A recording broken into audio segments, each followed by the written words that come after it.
quick lesson for you.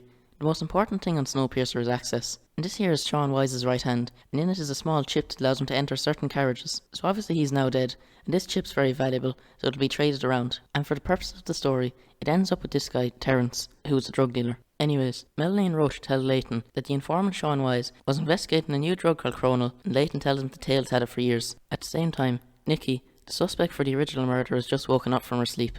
Melanie meets the chief engineer, and he tells her they've repaired all the holes, but they can't stay going at this speed. The only thing to do would be to move all the tails into third class and uncouple the tail. After they meet Nikki, they see that her gums are black. This is a side effect of the drug Chronal, so it now becomes apparent that Chronal is the street variant of the drug they use to make people go to sleep. Fight night is on tonight, so Till and Leighton are going to see this because they'll be able to meet Terence, who's the one that distributes Chronal. Before the fight starts though, they have a quick word from Mr. Wilford. He says it's been a rough few days and they'll continue pushing through, but his speech isn't real.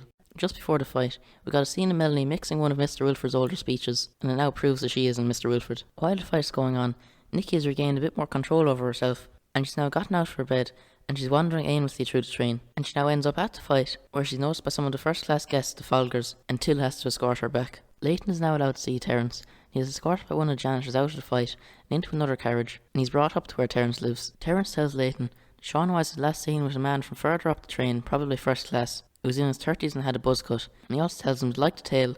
It's also in the interest of her to see what's further up the train. Before he leaves though, Leighton asks Terence one last favour. Leighton goes back to Melanie. He tells her he has a lead in who did it, but he has to see Jodie in the tale before he tell her. He's allowed to go back to her.